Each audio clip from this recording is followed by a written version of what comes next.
काका का हो नमस्कार. तुम्ही दीदी करता स्थळ सांग होतं मी काय ठरलं मग. नका हो पोरे शेती करस म्हणे.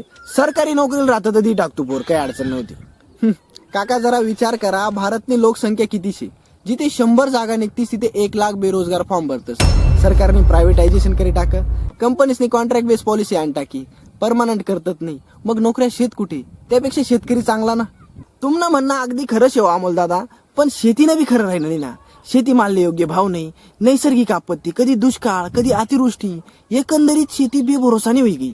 पुऱ्याने संसार करा ना कसा.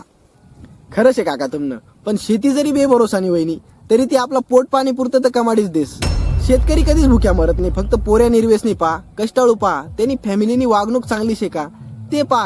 पुवच संसार तुमना संसार वहिनाच ना शेतीवर.